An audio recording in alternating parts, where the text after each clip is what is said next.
Okay, hello everyone.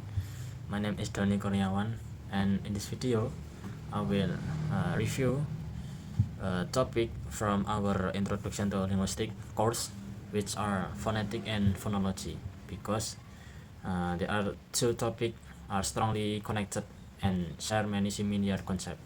I will explain them together in one concept video review. Okay, so phonetics. Phonetic is the study of speech sounds, focus on how they are produced, how they are transmitted, and how they are perceived. And in phonology, phonology study how the sounds functions within a particular language, include sound patterns, rules, and the mental representation of sounds. And the purpose of learning both, we learn phonetics to understand the physical nature of sounds, and we learn phonology to understand the pattern and rules that organize those sounds in real language.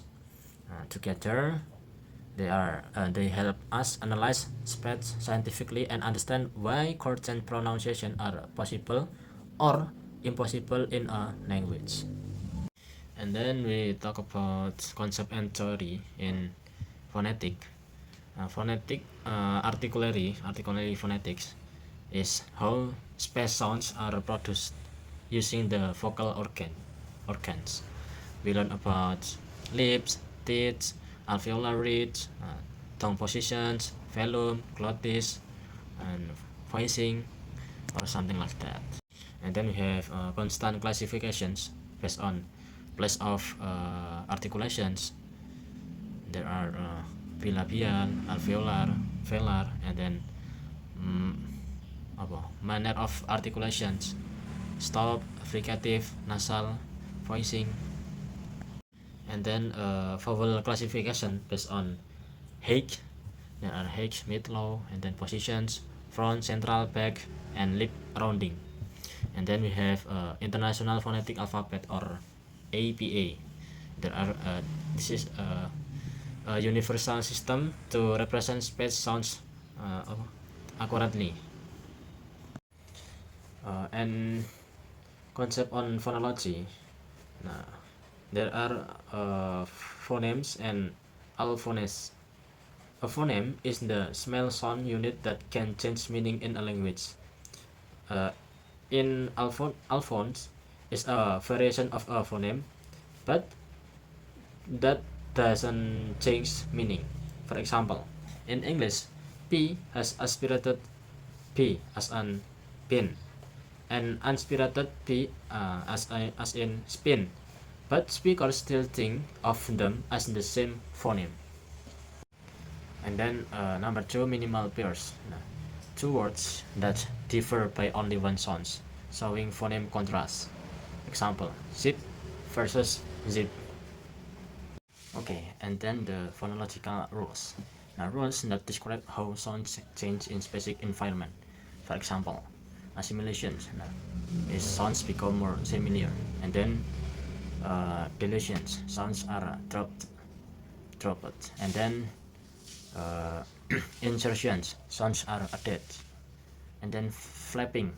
In American English, T become R in words like water. These rules explain why people pronounce words different depending on context. And then the connection between phonetic and phonology is this the most important part, how the two topic relates. Now, phonetics give the physical description of sounds. In phonology, give the explain the linguistic pattern or rule behind the sounds. For example,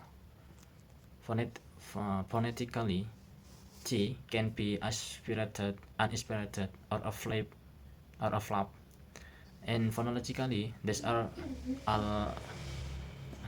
Okay, for example, in phonetically, T can be aspirated, unaspirated, or a flap.